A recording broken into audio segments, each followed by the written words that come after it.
Kali ini kita bertemu dengan seorang profesional muda. Beliau adalah penghulu KUA Kecamatan Belimbing yang insya Allah termasuk Gen Z dan masuk ya remaja masa kini.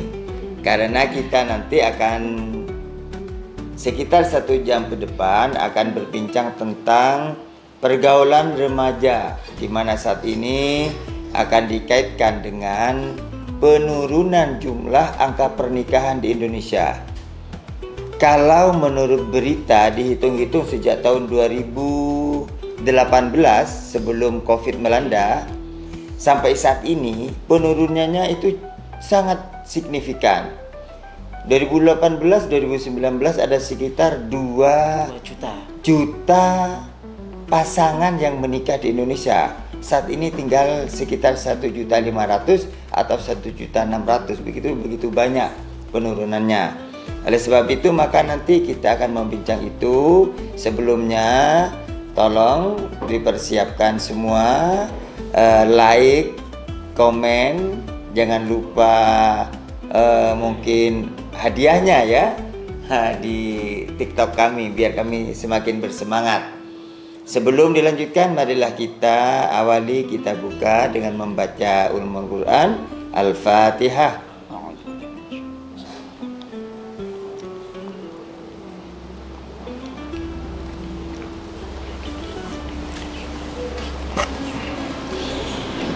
Amin ya rabbal alamin. Agar lebih dekat dan pemirsa, kawan-kawan yang ada di live ini lebih kenal dengan narasumber kita, saya persilakan untuk memperkenalkan dirinya sendiri. Tidak saya memperkenalkan. Dipersilakan Mas Raffi. Baik, assalamualaikum warahmatullahi wabarakatuh. Waalaikumsalam. Selamat pagi para pemirsa. Semoga diterima amal ibadahnya dan puasanya. Perkenalkan, nama saya Cahya Raffi Imamuna. Saya di sini sebagai penghulu dari KUA Kecamatan Belimbing, Kota Malang. Kebetulan saya asalnya sebenarnya kalau lahirnya itu dari Jombang, cuma besarnya lama di Malang. Jadi hanya lahir saja di sana. Kemudian karena ibu juga sudah domisili Malang, jadi besar di Malang. Kemudian selain itu mungkin kelihatannya ini masih unyu-unyu gitu loh. Bisa harus memperkenalkan ini biar tidak menimbulkan pertanyaan. Jangan-jangan ada yang pengen ngambil mantu dan sebagainya. Alhamdulillah saya pribadi sudah menjalani pernikahan kurang lebih 2 tahun. Masya Allah, ternyata sudah punya. Jadi sekali lagi Markona, Mbak Siti jangan berharap ya dengan Mas Raffi karena dia sudah punya istri. Lanjut Mas Raffi, kira-kira sudah punya anak? Insya Allah April nanti. Masya Allah, insya Allah katanya dalam waktu dekat. Marilah kita doakan semoga sehat selalu dan kemudian keturunannya nanti menjadi keturunan yang soleh ataupun yang solehah. Amin, amin. Kalau pendidikan Mas Raffi mulai MI atau SD sampai perguruan tinggi di mana? Untuk SD-nya di SDN Sebuku. Di sini ya, sudah di Malang ya? Sudah. Di SDN Bunul Rejo 3 itu. Okay. Kemudian untuk jenjang SMP dan SMA di Pondok Pesantren Al Munawariyah Bulu Lawang. Lulusan Al Munawariyah. Kiai Maftuh Said. Oke, terus? Kemudian lulus dapat beasiswa, alhamdulillah keterima kuliah di STIU Al Hikmah Jakarta waktu itu. STIU Al Hikmah Jakarta setelah dari aliyahnya di Bulu Lawang begitu. Okay. Ya. Di mana itu? Al Hikmah itu kalau saya tahu. Jurusan apa? Jurusannya saya ngambil jurusan ilmu Al-Quran dan tafsir. ilmu Al-Quran dan tafsir. Oh, ini jago Al-Quran dan tafsir, ini bisa dikembangkan nanti pertanyaannya. Barangkali ada penafsiran lain dengan menurunnya angka pernikahan di Indonesia. Oke, terima kasih Pak Raffi, Mas Raffi. Sekarang sesuai dengan berita yang ada, bahkan memang adakah data yang valid tentang penurunan jumlah pendaftar atau jumlah pasangan yang menikah di Indonesia sebelum COVID, saat COVID, dan sampai saat ini? Apakah masih ada penurunan itu?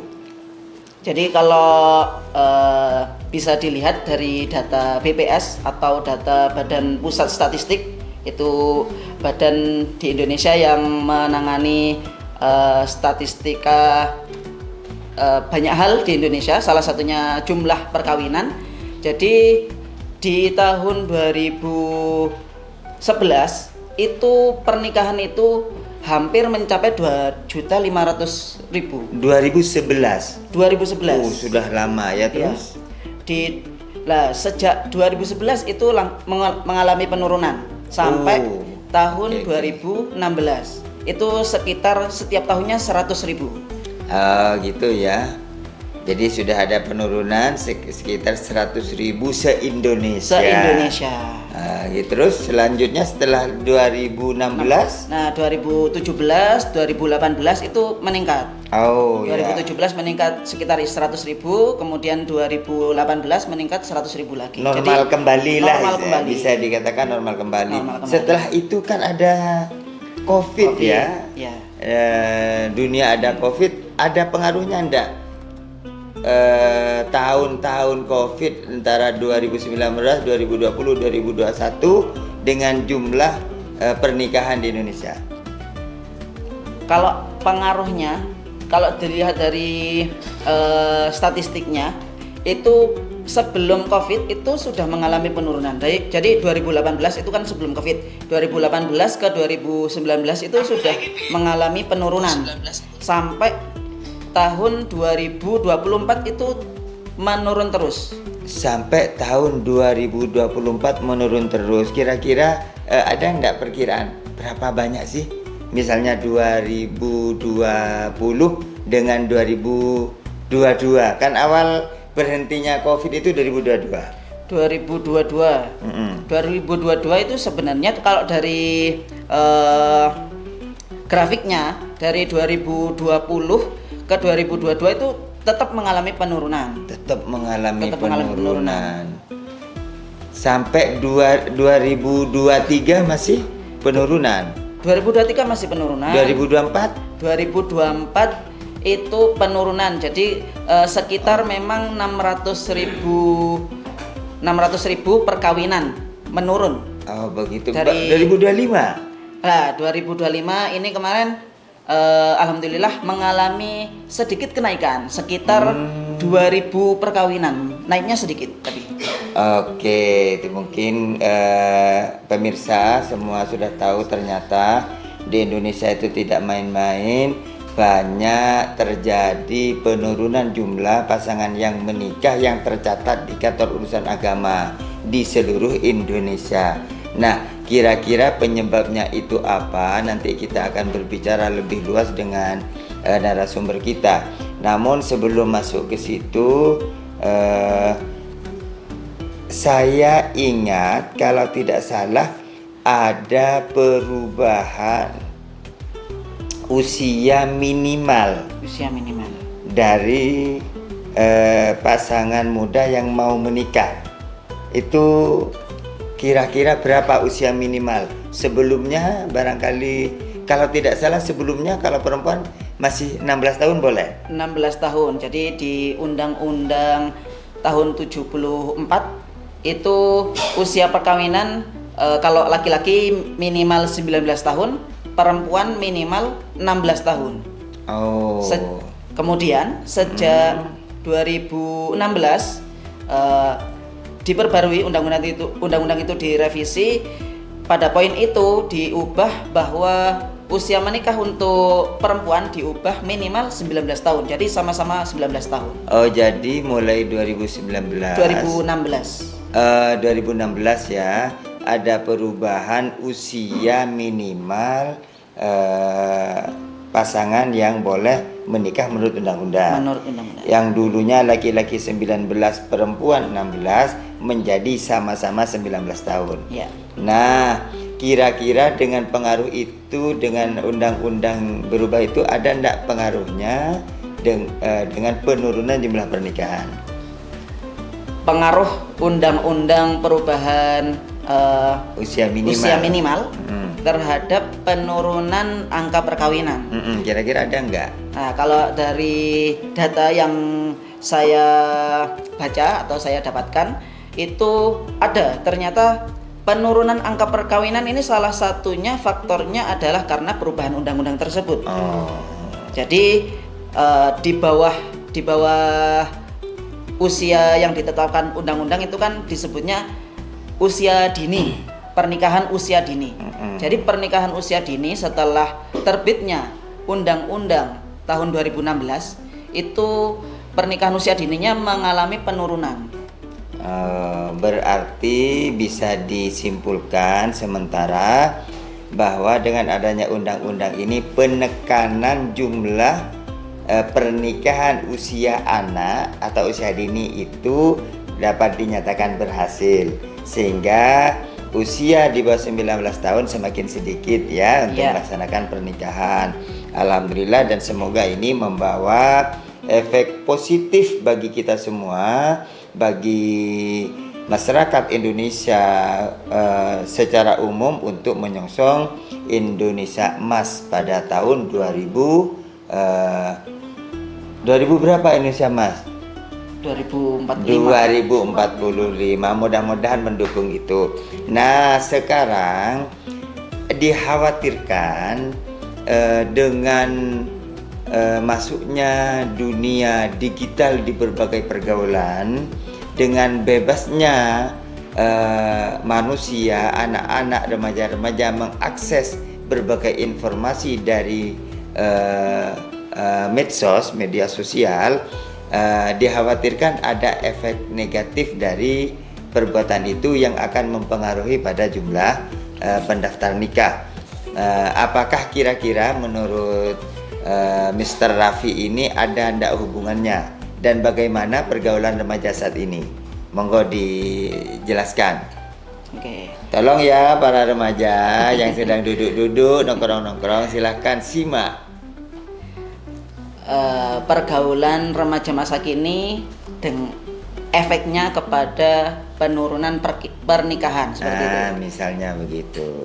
Jadi dengan mungkin itu hanya salah satu faktor saja sebenarnya.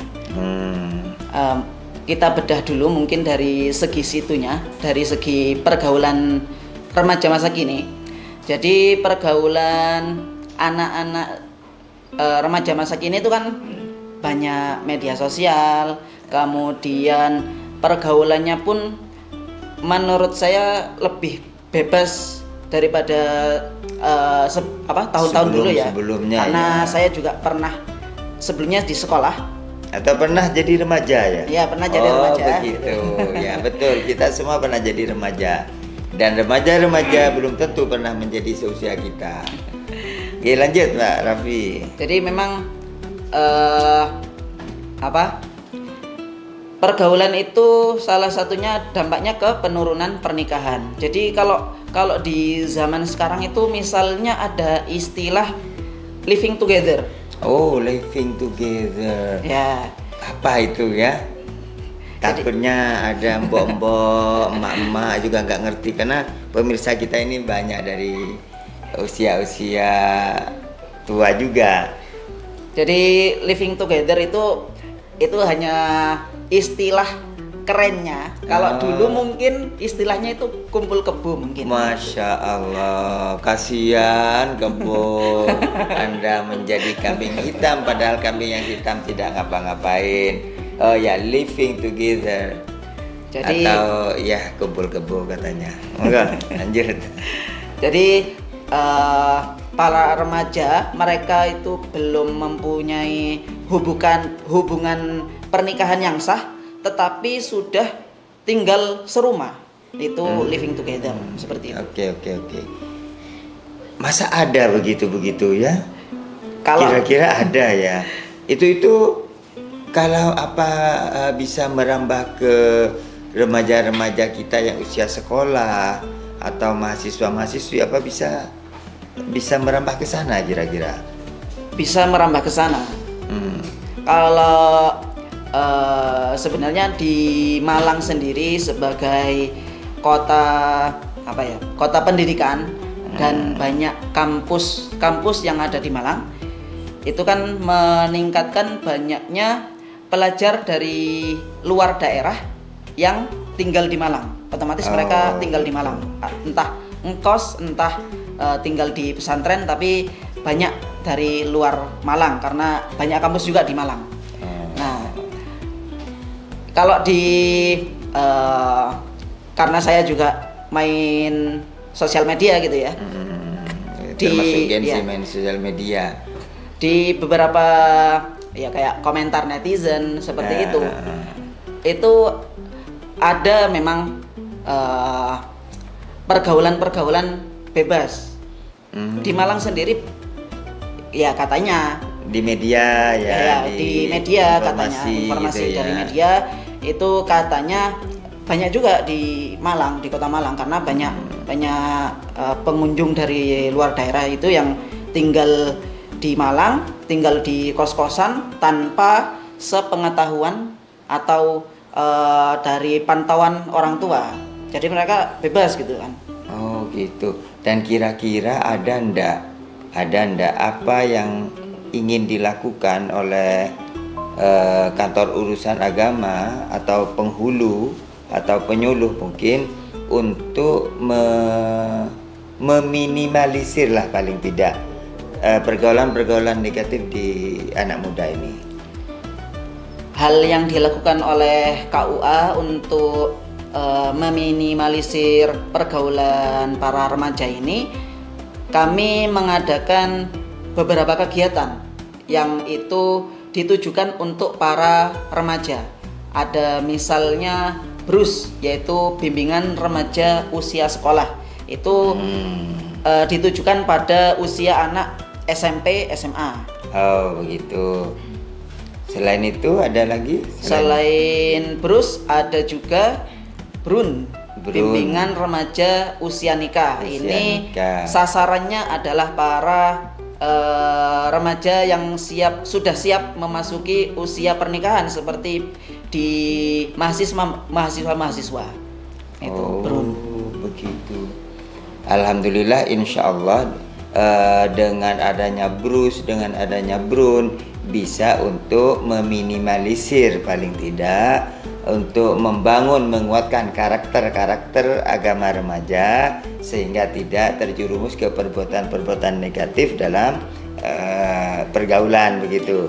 Terus kemudian hubungannya apakah dengan adanya BRUS, dengan adanya BRUN itu ada ndak hubungannya dengan menurunnya pernikahan dini di Kota Malang? Artinya kalau menurun pernikahan dini ini menurun kan berarti sukses.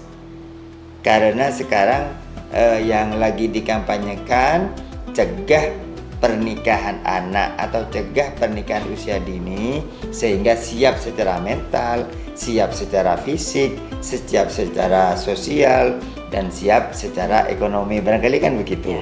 Apakah ada bisa dijelaskan sedikit barangkali ada? Kalau dari data di KUA Belimbing ya, karena saya di satuan sana di KUA Belimbing itu di tahun 2023 itu ada sekitar 17 peristiwa pernikahan dini. 17 ya. 1 tahun ya? 1 tahun. Itu masuk banyak apa sedikit kira-kira? Atau ada data yang lain barangkali? Nah di tahun berikutnya, di tahun 2023 itu menurun. Pernikahan usia dini itu menurun sekitar 11. Menurun. Jadi menurun ya. Kalau menurun berarti ada suksesnya begitu ada ya suksesnya. Dengan adanya BRUS itu Kira-kira ke sekolah mana saja brus atau brun yang dilakukan itu?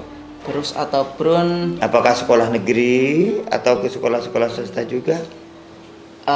sementara ini yang sudah terlaksana itu sekolah-sekolah negeri. Nah, Oh, sekolah-sekolah negeri ya. ya. Tapi Nah, sebenarnya mungkin perlu nanti dikembangkan itu Pak Raffi ya, karena di kita ini lebih banyak sekolah swasta daripada sekolah negeri. Mungkin sasarannya lebih dikembangkan ke sekolah-sekolah swasta juga. Seperti itu. Terus gini, ada faktor apa saja sih penyebab penurunan angka pasangan menikah di Indonesia ini, khususnya di Kota Malang atau lebih kecil lagi di Belimbing? Faktor apa saja kira-kira? faktornya kalau yang saya dapatkan dari beberapa artikel, faktor penyebab utama yang paling utama adalah menurunnya ekonomi masyarakat. Oh, berhubungan dengan menurunnya penghasilan mungkin ya. Nah, ya. Banyak PHK, kemarin ada COVID itu banyak usaha-usaha yang macet. Ya. Mungkin itu ya Ya. yang dimaksud ekonomi ya. Ya. Ya, terus Di ekonomi, jadi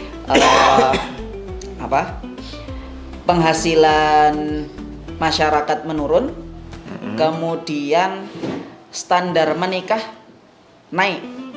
maksudnya standar menikah. Maksudnya standar menikah ini karena banyaknya mungkin konten-konten digital, konten-konten di media sosial yang menampilkan pernikahan-pernikahan yang wah dengan harga yang fantastis, jadi standar dari masyarakat juga berubah. Oh, saya harus nanti pernikahannya pengen dengan seperti ini, dengan level yang agak tinggi seperti itu mungkin. Standar milih pasangan atau standar pesta pernikahan? Standar kalau di masalah ekonomi standar pesta pernikahan. Oh, standar pesta pernikahan begitu ya. Jadi remaja sekarang itu pingin pestanya wah gitu ya. Kira-kira berapa sih kalau bisa biaya-biaya pernikahan di Kota Malang, kalau yang paling tinggi dan sampai paling rendah itu standarnya? Barangkali tahu, barangkali pernah, apa istilahnya kalau di Jawa itu buwuh ya. Pernah buwuh, becek, besek, pesek. Kira-kira ada nggak yang bisa disampaikan Pak Raffi? Kalau untuk standarnya saya kurang tahu ya. Oh, tapi sekarang kalau di hotel ya, misalnya menggunakan wedding organization, kayaknya nggak cukup ya uang 100 juta atau 150 juta, itu kayaknya nggak cukup ya. Itu maksudnya sederhana, tapi kalau pakai standarnya di hotel. Tapi di kampung-kampung pun saya rasa ngundang sound horeg sekarang berapa Pak Rudi? Mulai 20 minimal.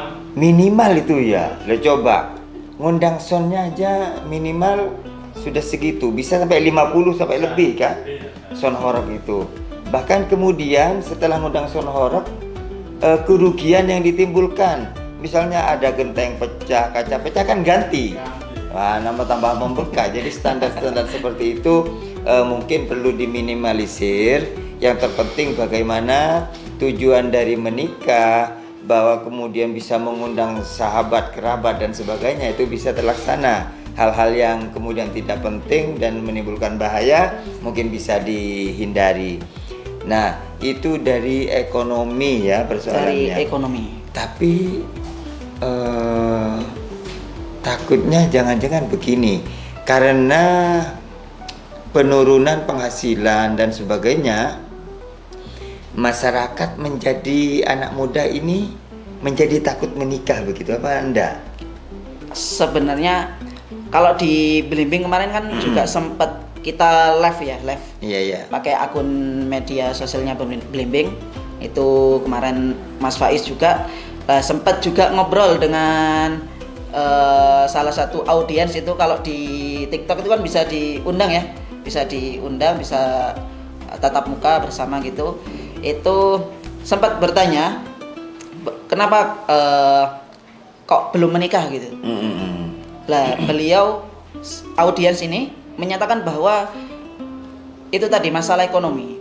Sebenarnya yang menjadi ketakutan adalah belum stabilnya ekonomi. Bukan karena sudah punya penghasilan tinggi jadi takut menikah, tapi belum punya penghasilan yang stabil itu yang menjadikan takut menikah. Jadi ada ketakutan di situ ya, mungkin perlu terapi mungkin ini Pak Raffi ya. Terapi agar tidak takut bahwa semua rezeki itu sudah ditanggung oleh Allah. Jadi disuruh menikah. Wa ankihul ayama minkum Wasolihina min ibadikum wa imaikum Iya. iyakunu fuqara ayughnihimullahu min fadli. Nah sekarang iyakunu fuqara itu kira-kira apa? Dijelaskan secara gamblang biar ngerti ini. Kayaknya bisa menurunkan tingkat ketakutan kalau ada iyakunu fuqara yughnihimullahu min fadli. Ya. Kalau dari terjemahnya, jika kalian itu fakir, yughnihimullahu min fadli. Dengan pernikahan, ketika sebelumnya fakir gitu ya, tidak mempunyai apa-apa, kemudian dengan pernikahan yughnihimullahu min fadli, Allah akan memberikan kekayaan atau penghasilan yang dengan apa? Min fadli, dari fadilahnya nikah begitu Iya. ya. Nah, jangan takut, ternyata ketakutan karena apa?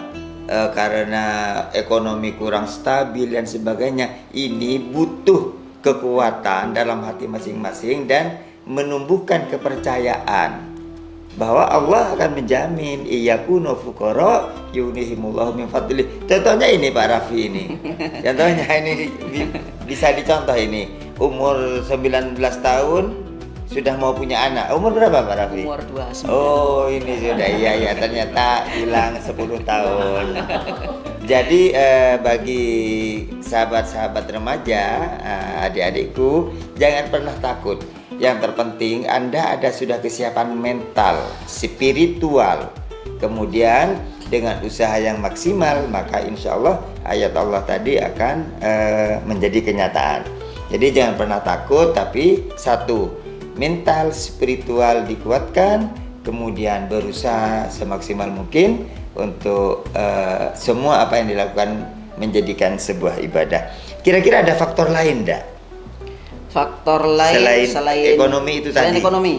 Selain ekonomi, faktor lainnya adalah di zaman sekarang itu perempuan punya hak yang sama dalam mendapatkan pekerjaan. Emansipasi maksudnya, emansipasi nggih. Kesetaraan itu ya. Oh iya.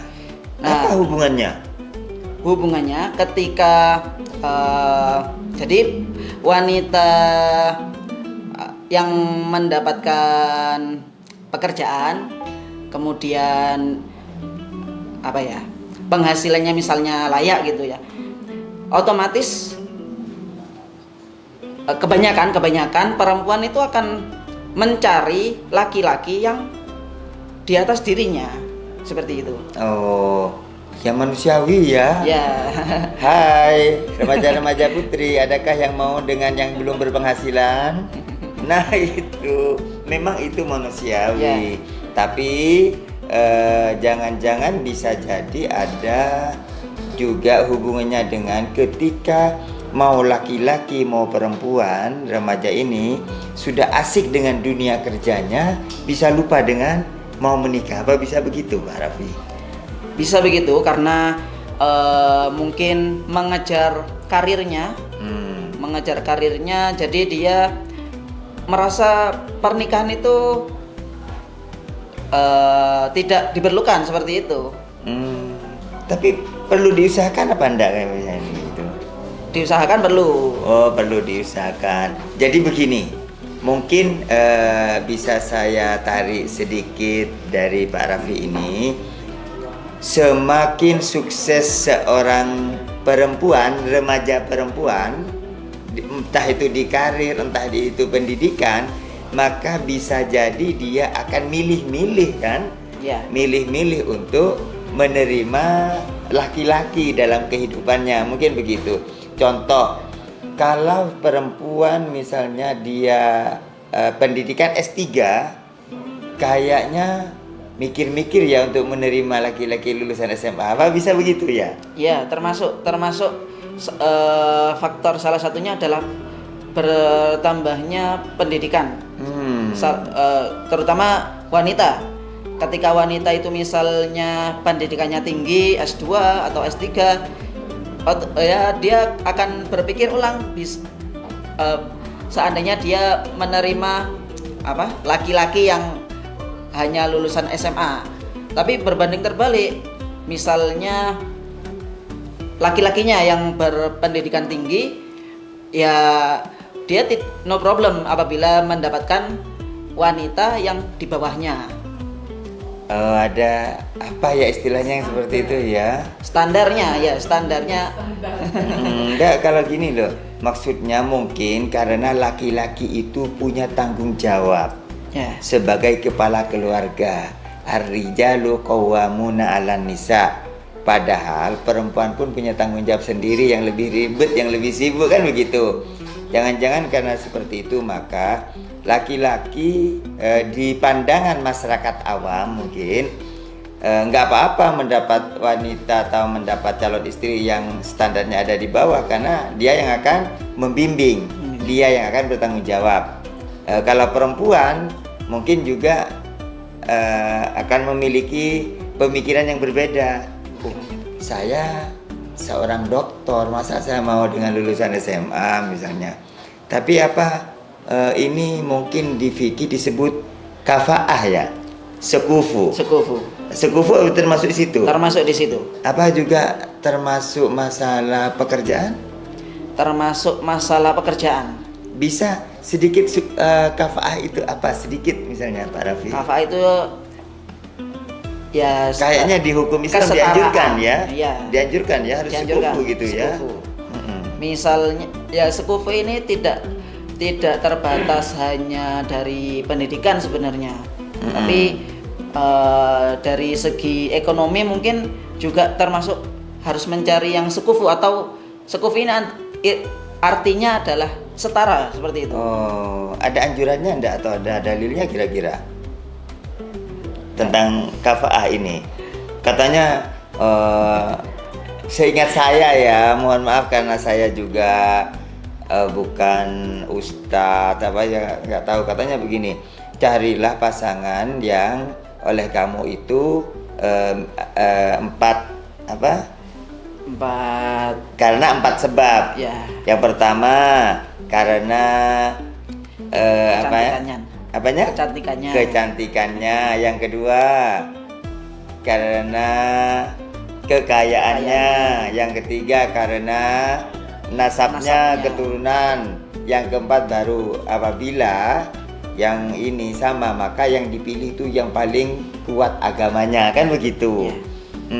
Coba kira-kira hubungannya dengan pendidikan tadi kok kayaknya nggak ada ya. Tapi apa masuk di kesetaraan itu ya? Pendidikan itu mungkin nanti arahnya salah satunya mungkin bisa ke agama, pendidikan secara agama mungkin, atau mungkin nanti arahnya ke kekayaan atau pekerjaan. Seperti itu mungkin. Nah, selanjutnya ada faktor lain lagi kira-kira penyebab penurunan jumlah pernikahan di zaman modern ini? Penyebab penurunannya ya jangan-jangan masalah biaya di KUA tinggi gitu ya. Bisa ada enggak yang berpendapat seperti itu? Atau bisa dijelaskan biaya nikah di kantor urusan agama, pendaftaran pencatatan nikah? Untuk yang masih takut untuk menikah dengan apabila takut menikah karena menghabiskan biaya banyak, di KUA seluruh Indonesia, apabila pengantin menikahnya di KUA itu harganya adalah 0 rupiah. Harganya atau tarifnya atau menurut peraturannya? Ya, menurut peraturannya. Oh iya iya iya. 0 rupiah. 0 rupiah kalau menikahnya di KUA. nikah berkali-kali? Nikah berkali-kali tidak. Saya ini pernikahan yang kedua, pernikahan yang ketiga, ternyata istrinya 4 gitu misalnya. Tetap gratis. Tetap gratis. Kalau nikah di KUA. Kalau nikah di gratis loh.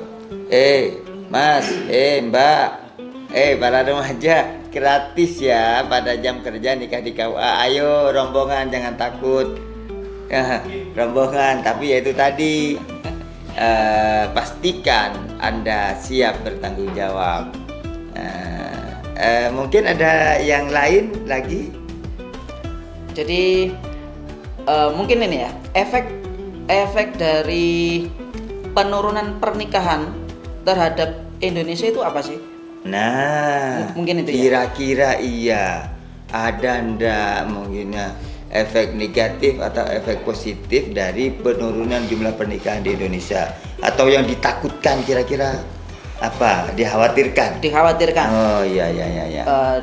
Di sekarang pemerintah kita itu kan sedang menggadang-gadang nanti Indonesia emas itu ya. Tahun 2045. Indonesia emas tahun 2045. Dasar dari Indonesia emas 2045 itu kan di mana Indonesia sudah jalan kemerdekaannya 100 tahun. 1 abad ya. 1 abad. Kemudian di tahun tersebut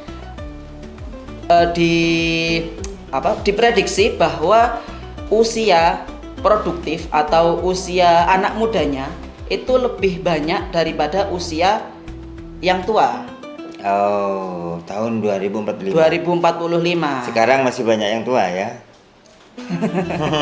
Terus geng. Nah, efek dari penurunan perkawinan ini itu bisa mengancam Indonesia emas 2045 itu tidak terwujud. Karena apa? Karena kalau pernikahannya menurun, berarti angka kelahiran kan akan otomatis menurun. Jadi anak mudanya nanti di tahun 2045 itu bisa jadi kurang kalau angka pernikahannya menurun. Oh, akan terjadi mungkin kalau memang angka pernikahan ini menurun, generasi Indonesia ini akan mengalami defisit atau kekurangan, begitu ya. Sehingga orang tua meninggal, sementara yang muda-muda masih belum ada. Ya. Karena tidak ada yang melahirkan gitu kan ya. Oh, memang berbahaya juga ini. Oleh sebab itu maka perlu mungkin sosialisasi kepada seluruh masyarakat, kepada pemuda-pemuda kita, bagaimana cara untuk menghadapi hidup ini agar tidak takut untuk menikah, kan begitu. Terus kemudian itu tadi gratis, tapi saya dengar kok banyak sih biayanya nikah di KUA itu, Pak. Coba kira-kira jangan-jangan gratis saja, ngomong gratis ternyata pada prakteknya enggak, jangan-jangan gitu. Apabila tidak seandainya ada praktek di mana menikah di KUA itu kok membayar, berarti itu ilegal. Oh, ilegal. Karena seharusnya 0 rupiah. Menikah di kantor urusan agama pada jam kerja. Terus kalau hari Sabtu, hari Minggu atau malam hari? Atau di luar minta di masjid, kan sekarang di hotel gitu kan. Kalau pernikahan di luar KUA ada biaya administrasi itu sebesar 600.000 rupiah. Tidak ada lagi ya. Tidak ada lagi. Jadi itu di luar urusan horek, di luar urusan hotel, di luar urusan terop, di luar urusan makanan-makanan kan. Jadi 600.000 itu adalah administrasi yang namanya PNBP NR begitu. Nah, ini ada beberapa pertanyaan, kayaknya ini dari orang-orang yang takut menikah kayaknya nih. Kayaknya, tapi mudah-mudahan enggak. Tapi yang pertama, ini loh, gimana ya saat ini begitu bebas di media sosial. Kemudian ada orang hamil tanpa nikah, itu happy-happy aja gitu.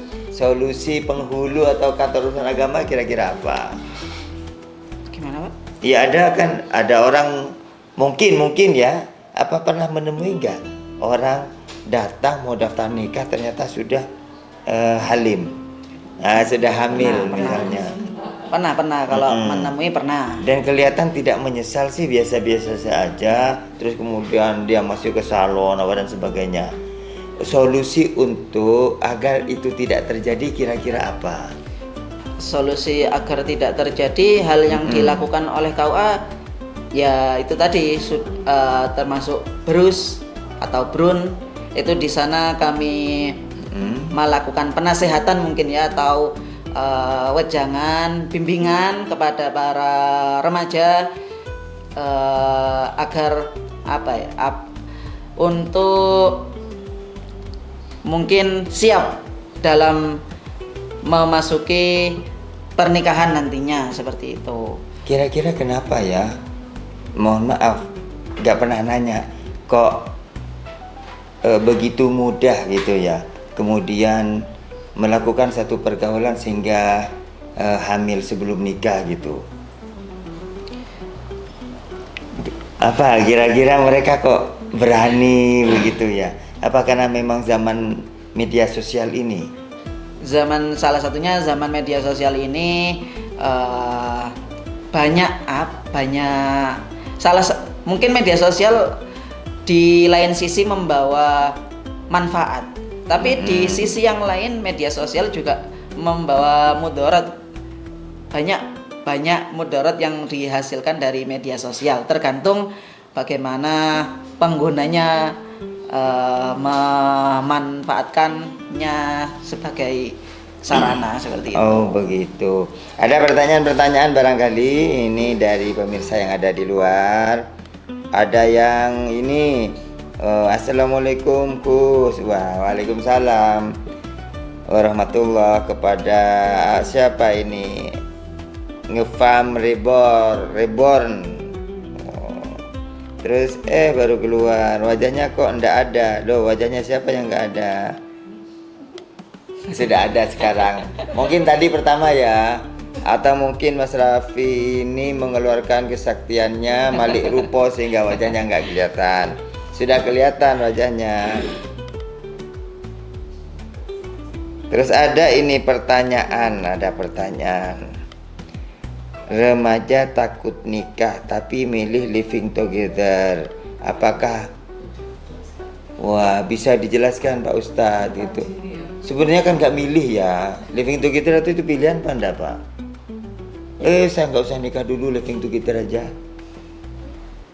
Maksudnya living together. Oh, lagu apa itu ya?